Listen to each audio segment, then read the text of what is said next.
Hey guys, what is going on? Henry here. In this video, I'm going to break down how to build an automated AI agency ethically. And so in this video, I want to break down some discoveries that I've had in terms of scaling out a team as you start to build out your agency, right? As you start to get more clients, I want to share with you guys, and also for my own purposes, how to actually split out all the tasks so that you're not left as the bottleneck of the business. So the first thing that I want to mention is that we have what we call a client triage call. Now, this is not to do with sales. This is about looking at all of our clients, what needs to be done for those clients, and who needs to do them, and so on and so forth. And so this is really important and should really be done daily, because every day you should refresh the task list unless you've got kind of long projects. But even still, you should refresh the task lists and have a reference for what was done yesterday. And so here's what I've figured out. You can manage roughly 15 clients in 30 minutes. And so that's how long it takes you to go over every client, figure out what needs to be done, and then assign tasks.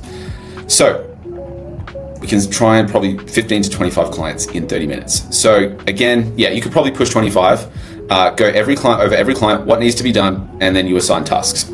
So that sounds pretty obvious, but this is an incredibly important structure that should be part of your agency that you do pretty well daily. Okay, so at the beginning of the day, you go over what needs to be done, who needs to do it. Ideally, you want everyone on the team meeting that is relevant to those clients, so everyone is pulled in on the information. You're sharing communication live. And so I'm a big fan of having one meeting where all the information is talked about, is shared across with the team, and then you all run on the same document. Now, here's the second thing that I do is I have single page task documents. So I actually don't use crazy automations and task trackers with timers and all these bells and whistles, because frankly, I think a lot of it is just BS, in the sense that it doesn't really get you to the heart of the matter. And so what allows me to assign tasks with a simple Google Doc is a principle that I use. And it's not even a principle, it's just a way of writing things. So let's just say I have a client, his name's Bob. And then I just do a little arrow and I say, Bob needs a landing page done. Okay. Now then what I need to do is just add all the other relevant information. I say it's on Go High Level. We need to have using a book a call funnel. Bob is in the real estate niche, and this is for a staff member called Matt. Okay. So then what we'll do is we'll give Matt a color. Now Matt will, anytime he writes on the document, he'll write in this color, so we can actually see who's writing what, and we can see updates live on the doc throughout the day.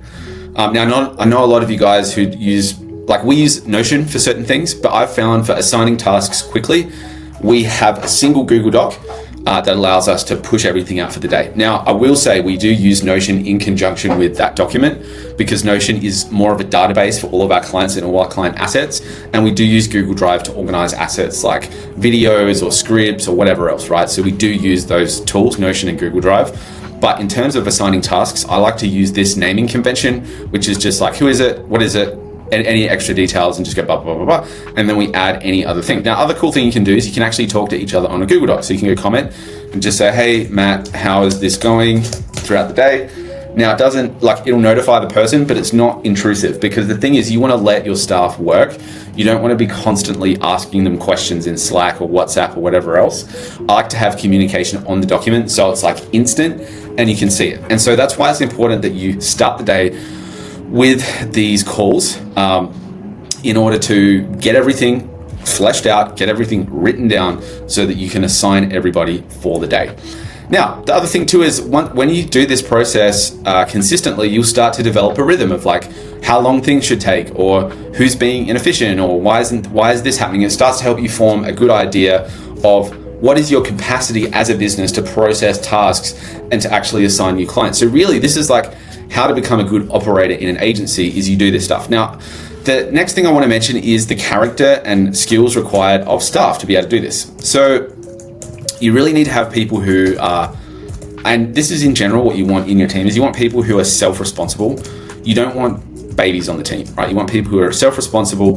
They prefer somebody to just give them something and they're able to do it. Now, obviously, along with that too, is you need to have SOPs. So this is more about the structure, or I guess the assets that you have in the business when it relates to assigning stuff, is you want to have SOPs if you're explaining something that they've never done before, right? SOPs, I like Loom SOPs because Loom allows you to record the video and it shows what they're seeing on the screen so they can follow it easy, right? So you've got to be able to give them the tools that they need, but ultimately you want someone who's self-responsible, who's reliable, and is focused on getting the job done. This is really important. Like all the other BS, like, oh, like this and that, you know, whatever, they're just focused on executing, getting the task done, and they take pride in their work.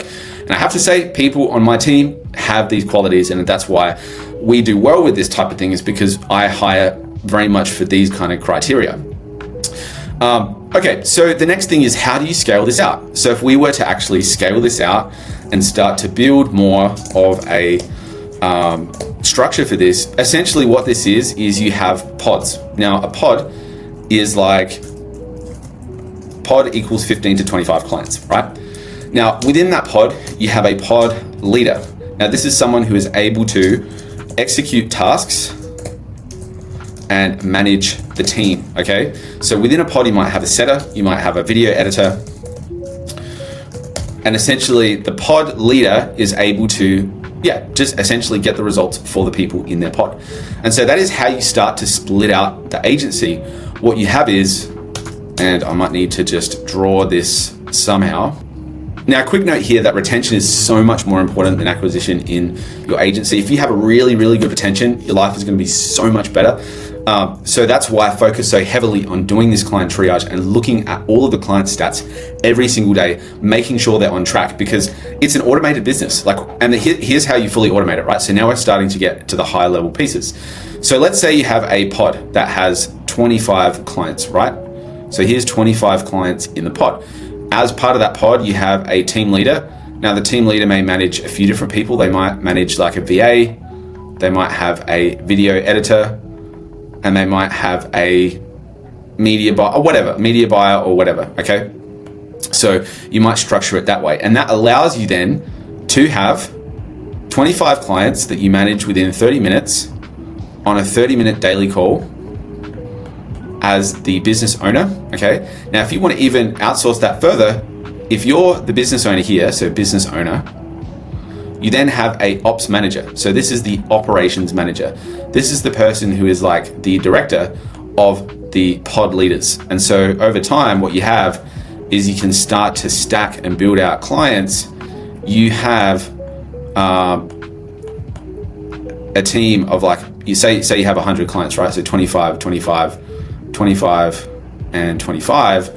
You have the same thing here where you've got the pod leader, you've got the relevant workers in each of those pods, and you can start to split off the tasks, assign the tasks, and really what you've done as the business owner is you've made it really clear that the ops manager needs to spend 2 hours a day going over all of the fulfillment for 100 clients. So you've boiled down 100 clients into 2 hours of fulfillment time from the ops manager. So the ops manager, their role is not to actually go in and do all the nitty gritties, like add keyframing animations to the videos or turn off ads that are not working in dead ad sets. That's people in here, but the ops manager is overarching, going through and managing the pod leaders. So these are the pod leaders, and then they have a team.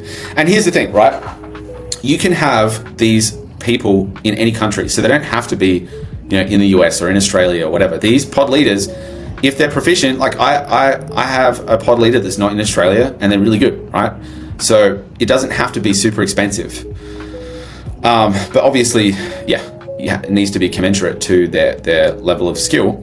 But this is how you can scale it out. And then you can scale out and have multiple pods. And that's how you deal with 100 clients, successfully retaining them. And the thing is operated in a efficient way. So you as the business owner can spend 2 hours a day doing this, doing high level input into fulfillment, or you can have an ops manager who does that too. Now the ops manager is going to need to be somebody who's very high level. They need to have strategic ability to know and understand different industries, right? So if you work across different niches, you need to understand the caveats or the specific differences that impact different industries when it relates to media buying or whatever. They need to know how to use tech.